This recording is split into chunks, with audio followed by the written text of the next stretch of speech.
What's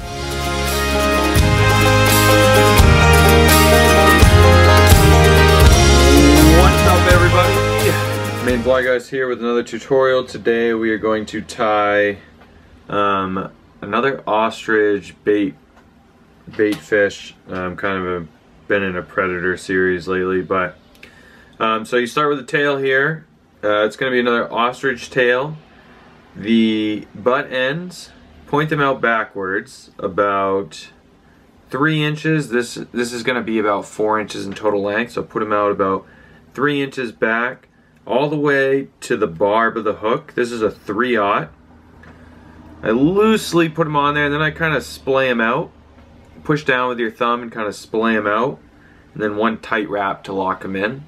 You'll take all the tapered feathers out front, pull them back, and just cinch them right on top. Cinch it right on top just one time, maybe 2 very loosely, and then I kind of splay those out as well. Make sure they're nice and give you sort of a good full body.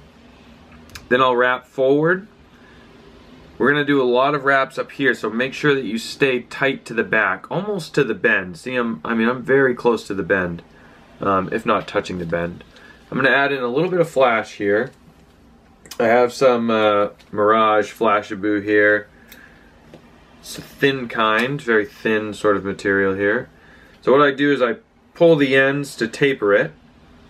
Pull one side, just pull the ends so they're not all the same length. And then find about halfway, wherever that halfway point is. I'm going to tie it in on one side. Wrap it up in on one side. Get those loose fibers out of there. And then I'm going to take the other side and I'm going to pull it back on the other side. So I'm going to pull it up and over on this other side. And then I'm going to work back, kind of working back to where I tied in the ostrich out back here. And so 2 loose wraps, and again I'm just going to make sure that it's kind of splayed out, so use your thumb, fingernail to kind of push down on those fibers and kind of twist them and get them to where you want. I like it to be a nice veil, to be sort of a nice veil over the entire tail. So once that's locked in, you can put a few securing wraps in, and at this point it depends on what fish you're going to fish it for, but I like to add just a little drop of Zap-A-Gap. That's not a little drop. Put a little drop of Zap-A-Gap just right on this back section, just to keep all this stuff together. Alright, now we're going to start working into our body, and I'm going to take from the very tip of the deer hair, bucktail, I'm going to take some deer hair, and length becomes very important in this fly, so make sure you're aware of the length of your fibers. So pull all the rats out, and I have a pretty decent sized clump here, but I want my tips of my bucktail to go to the end of those short ostrich fibers. So I want it to go right about there. That's pretty good. It's a little sticky. And what I'm going to do is I'm going to cut some of my butts off, just to give me a tie-in point. And right there is about good. And so I'm going to rotate my thread clockwise to make it a tighter sort of look, put more pressure down. I'm going to wrap twice over it and then push with my thumb down and then pinch with my fingers. And then I'm going to cinch tight. I don't want this to flare out too much. I think right there is pretty good, but I definitely don't want it to flare out a crazy amount, and I think that looks pretty good. Nice streamline approach there. So what I'm going to do now is come in and cut the rest of my butts off out front, just to make it a little less bulky. You really want a nice 360-degree profile around the whole hook, so take some time there and make sure that all of your fibers have gone around to make sure. So then I'll just tighten those up a little bit. And here, if you're worried about your deer hair slipping, you can put another small drop of Zap-A-Gap, just a little teeny tiny one. Let's see if I can make it a little smaller this time. That way your deer hair won't slip. So next we're going to do a hollow tie right out front of it. Don't waste any space, stay right on top of it. Again, I'm not going to go too far down the tail. I'll probably take it somewhere towards the top again. It all depends on your tail as well. This one is quite large. The fibers are quite large in diameter, so they're pretty hollow. So they flare out really easily. Okay, so once you have it, lay the butt end so that they line up with right at the very last tie-in point of this bucktail back here. Again, we're going to spin our thread clockwise, bring it up, do kind of 2 loose wraps, and then again you can push down and pinch, push down and pinch. And when you think you have it all the way around, which that one looks pretty good, you can go ahead and give it a cinch. The fibers will spin a little bit on their own. So if it's not completely perfect, you might just cinch down and the fibers might cinch down on their own. Now, if you have your butts are overhanging a little too far, just come in and clean them up. I like to leave them in there. I think it adds a little bit extra to the body, so to speak. Kind of gives it a fuller look. But so then I'm going to come in, push back my fibers, make sure that they're nice and 360 degrees all the way around. They look pretty good there, so we'll fold those back. Catch them, take your thread, move it perpendicular with your hook, and then up and over. If you don't do it that way, you'll catch a lot of fibers. You'll catch a lot of fibers, and that's not good. So now we'll start making a dam out front. And I want this to not be really flared up, but I want it to be more flared than my previous section. Alright? So build your dam until you're happy, and make sure to check in between, because it's easier to add on layers and to sort of strip that back. And so there we can see it's looking pretty good. Maybe a little more. That's pretty good. There we go. So you see I have this, boom, it's right there, and then I go to the next one, it's kind of right here. So we're going to do one more, and this one is going to be the same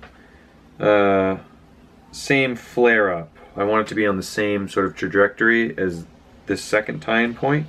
I also want it to be about the same length. About the same length. And then lay them down so they're overhanging right back to that first tie-in point.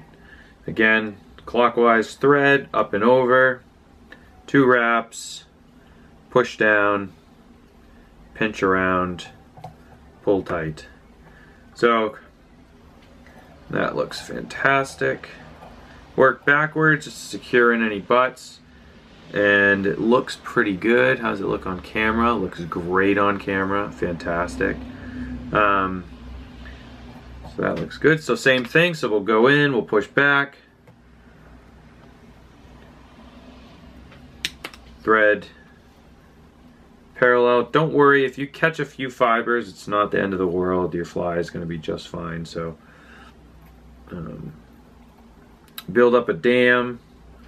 Ooh, this one is nice. You want a little room out front towards the eye, because we're going to do something in 1 second. So you want some space by the eye here. See how I have some nice, maybe an eye length of space? It's a pretty big eye, so you want that space though. So build up your dam to keep your hollow tie back, and this one looks pretty good. And it should be on the same trajectory. See how they kind of blend, these two pieces here? They kind of blend in. So now what we're going to do is we're going to make a dubbing loop, work it back, do a couple wraps around it, get it all the way back. It's important to get it all the way back to your tie-in point, and then you can move forward with your thread. Now take whatever dubbing loop tool you have. Wax is a must. It's an absolute must on this dubbing loop, because you really don't want your material to slide at all. once it's in place. You really want it to stick. So I think wax is a must. Here I have some ice dubbing red. You don't need a lot. You don't need a lot. So there it is. I just have a little clump, and make sure that they're all pointing the same way. Slide it in there. Slide it into your dubbing loop. And then I'm just going to pull the fibers up. Do you see that? It's pretty sparse. It's not dense. You definitely don't want a dense one, because the dense ones will clump, and you don't want it to clump. Alright? You do not want it to clump. So there it is. You see my dubbing loop. Very sparse. It's not thick at all. So once you're set, give it a twirl. Careful that some of your deer hair fibers don't get caught from your hollow tie, because that will happen, and not a big deal, but just make sure a whole bunch doesn't get out. So keep going. You want it to be pretty tight, and that's good. Once it's tight, it's gonna look like this, a bunch of ball. You can just, here's just a toothbrush with a little piece of Velcro on the back. Just strum it out, get some of those fibers stretched out so they're not trapped. You want it to be tight to the head. So this cord, and you'll see it when you do this, this cord, you want it to be basically the same diameter as the original thread. So once you've brushed it out a little bit, you can sort of work the fibers back in the same direction, and then you can start making your head. And just keep working those fibers back. Just keep working them back. Keep moving forward, working them back. Moving forward, working them back. And you're going to go pretty much all the way to the front. Once you're done with your material, tie it in. I like to do 3 out front, 1 behind. Cut the excess, and then I like to, before I do anything else, I grab it and I like to work my thread back just to really make sure that I've got it. Then we're going to take this same Velcro and I'm just going to brush it out just to kind of give it an even look. And don't be afraid to sort of brush it forward first. I know it kind of looks funky, but brush it forward. Get all the fibers nice and straight, and then you can kind of just pull them back. And boom, we have a nice covered head with material all the way around, a 360-degree view. Alright, next step, I'm going to take some peacock herl. Don't be shy with the peacock herl. So many guys are like, they take so few. Take a good clump. Alright, I got probably, I don't know, 12, 15 strands here. I don't like all of them to be the exact same length. Some people do, I don't, but lay them right on top. Alright, lay them right on top. And you don't, I don't like them to go all the way back, but pretty close, past the short ostrich fibers. So these short ostrich fibers at the back, I like to have them go just a little bit past that. Tie them in. Again, I come in, I kind of push down with my thumb, and boom, just like that. Spread them out on top so that they kind of give a nice wide profile, and then cinch them down working backwards. And you can cut the tips, and that is kind of what it looks like on top. So now we're ready to add the eyes. Before you move forward, you don't even need to clean this stuff up front yet. Before we move forward, I have what are called tab eyes. These little eyes with tabs on them. And what I do is I lay the tabs facing forward, put them back maybe an eye length or 2, and then I just do 1, 2 wraps, go to the other side, try to match them up as best I can. Just do 1 wrap to start. That way you can adjust this eye and sort of compare it with the other one, see how it's doing. And this one needs to go back a little bit.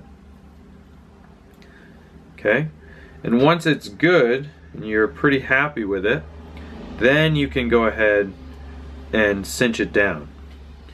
So there we go. But before you move forward and clean up this front part, make sure you cut the tabs off. That way they're not sticking out. Again, it's not really a big issue, but I don't like them sticking out. So then you can come in and start building this little tiny head. This shouldn't have a big head up front. should have a pretty small head. Something like this, which looks pretty good. Pretty happy with that. And you can color this or do whatever, use a different thread, doesn't matter to me.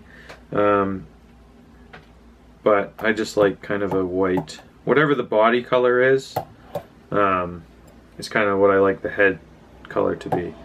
So I'm just going to come through and do a few whip finishes. And boom, you are done.